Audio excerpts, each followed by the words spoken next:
Hi, welcome to Checking In with Amy. My name is Amy Goldberg, and I'm a registered nurse with Neighborhood PACE. PACE stands for Program of All-Inclusive Care for the Elderly. The elderly are people who are 55 years of age and older. We service the areas of East Boston, Chelsea, Revere, Winthrop, and Everett, Malden, Medford, Melrose, Stoneham, and Boston's North End. The goal of Neighborhood PACE is to keep people living in their homes in an active, safe, and independent manner. Today we're going to talk about anxiety. And my guest today is, I'm going to read this because it's long, is Karan Adalja, who is the candidate for Doctorate of Pharmacy from the Mass College of Pharmacy and Health Sciences. So welcome, Karan. Thank you, Amy. That was a mouthful. So let's today talk about what is anxiety. So, Amy, anxiety is something everyone can relate to. Everyone has like mild anxiety throughout their life. It's just like the general worry that something bad's going to happen. When you have like a little bit more prevalent anxiety, you can go talk to our staff at PACE who can help diagnose you and see if you need to seek further help. And you should definitely talk to your provider when this anxiety starts impacting your daily life more regularly. So let's talk a little bit, because you're have your doctorate. You will be getting your doctorate of pharmacy. Let's talk a little bit about medications as well. But first, what's the difference between anxiety and anxiety disorder? So, according to the Anxiety and Depression Association of America, the difference between anxiety and generalized anxiety disorder is that generalized anxiety disorder is characterized as having severe anxiety daily for at least 6 months. People with this condition usually have a racing mind, trouble sleeping, they feel breathless, sometimes nauseous, restless, have blurry vision, difficulty swallowing, feel like their heart is racing out of their chest, and they experience some trembling and shaking as well. We generally treat this condition with a medication called SSRIs. So here we go with our lingo, right? So what is, I've heard the term, obviously, so what is an SSRI and when is that used? So SSRIs stand for serotonin reuptake inhibitors. Serotonin is a natural chemical found in our brain which helps regulate your mood. So when you have low levels of serotonin, you generally tend to have a bad mood, and when the levels are higher, you tend to have a good mood. So the way these drugs work is like, if you think of it as a seesaw, when there's a low level of serotonin, your mood's going to be bad, and when there's a high level, the other side's going to be up, and you're going to have a good sense of mood. But these drugs, they fall on the side even when you have low levels of serotonin, they fall and make it so that you have a good day and your mood's elevated and you feel happy and peppy. Generally, some of the drugs we use are Zoloft, Prozac, and Cymbalta. Those are common ones that people would know. Yes. They're common names. So how does a provider choose which one of these SSRIs they might prescribe? So a provider will choose an SSRI for you based on your personal characteristics. And though these drugs are not recommended for everyone, your doctor will decide based on your other medications, your level of function, and cognitive ability, whether these drugs are the right choice for you. Generally, the side effect profile is one of the main concerns. So the common side effects associated with these are drowsiness, anxiety, sexual side effects, dizziness, agitation, nervousness, headaches or sedation. Though the majority of these side effects are not common in most people, if one of these side effects is like a red flag for you, generally bring it up with your doctor and he'll try to pick a medication with the lowest lowest side effect profile for the certain side effect. Generally, resolution of symptoms starts at 2 weeks, but it takes up to 8 weeks for full effect. So another drug your doctor might choose to use is buspirone. Brand name is Buspar. It has been shown in clinical studies to have a quicker onset of action than your SSRIs.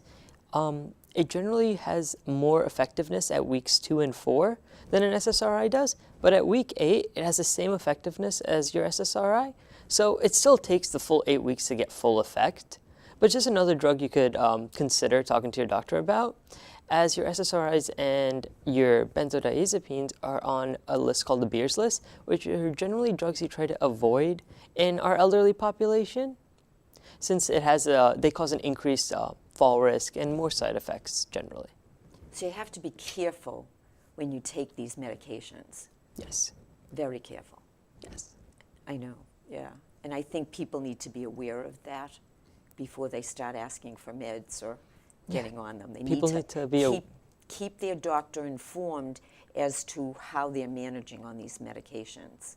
Yeah, and they also have to be very wary of their side effect profiles of these medications and be sure to report any of these effects to their doctors, because it might require changing the medication or changing the dose. Right. That sounds important to know. So now here I am with an anxiety disorder. You're going to put me on this medication, an SSRI, and maybe work 2 to 8 weeks, but now I'm anxious now. So what are we going to do in the meanwhile? So if your doctor deems it appropriate, he'll start you on a medication called a benzodiazepine, which generally works within a couple hours to resolve the symptoms associated with anxiety. So the way a benzodiazepine works is by targeting the GABA receptor in your brain. The GABA receptor generally is responsible for slowing things down. So think of it like this. If a man is jumping off a cliff without anything, he's going to fall flat on the ground and he's going to get hurt. The way the benzodiazepines work is like it acts like it's a parachute to the guy jumping off the cliff, and it slowly and safely brings him to the ground. Some of the common benzodiazepines we use are Xanax, Ativan, and Restoril. It's important to remember that after your doctor has reached an effective dose of benzodiazepine that works for you, you don't need to increase the dose further, because the anti-anxiety effects of benzodiazepines don't change with dose increases. Only the side effects will get worse as you increase your dose. So side effects. So with all these meds, obviously there are side effects. So let's talk about them. As you can see on the screen, some of the short-term side effects commonly associated with benzodiazepines are dizziness, drowsiness, blurred vision, and sometimes depression.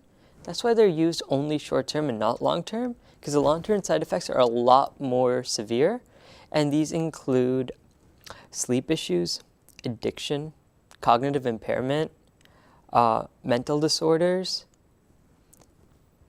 You said cognitive impairment. That would scare me. So is this cognitive impairment that could be a side effect, is that permanent? So the cognitive impairment occurs after prolonged use of a benzodiazepine, which is considered to be over 160 days roughly. Generally, after 1 month of stopping the drug, you'll have some recovery, but it will never be 100% back to where you were at baseline before starting the drug. So people should know all this prior to taking any of these medications. Yes. Yes, because this is a little scary, I think. So if I were on the benzos, how do you get off of it? So the reason a person should not stop a benzodiazepine or an SSRI cold turkey is, think of it like this. If a kid's riding a bicycle and you put him straight on a two-wheeler, he's going to fall. If you put him on training wheels and slowly teach him to ride and then take the wheels off, he's going to be able to function. The same thing works with your body. After being on these benzos for such a long time, if you just take them off all the way, your body's just going to fall. It doesn't know how to work without it. But when you slowly wean the body off the drugs, it's like the kid with the training wheels. Your body gets used to not having the drug inside, and it learns to function without it. What if, here's a good question for you, what if a patient decides that they want to have a glass of wine at night with their meal or whatever? How does this work in regard to all these medications we've been talking about? So patients should completely try to avoid alcohol while on these medications, because combining alcohol with their SSRIs or their benzodiazepines has an increased sedatory effect, which increases their chance of falls and getting injured. So patients should avoid consuming alcohol while on these drugs.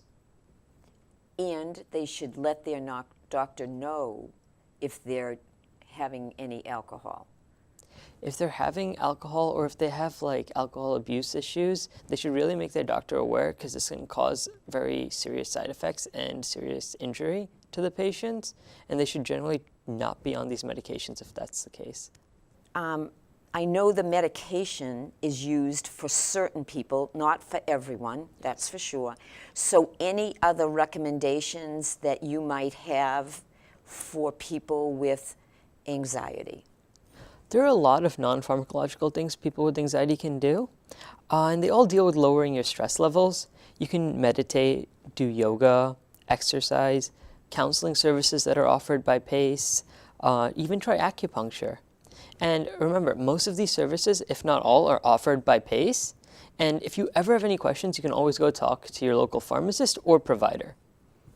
So I thank you, Karan, and I wish you all the best as you finish your years of training. So many, huh? Yep. Yeah, I'm proud of you. So you're at the end of your 6th year. Yes, I am. Yeah, and that's wonderful. So let me tell you a little bit more about PACE in regard to counseling.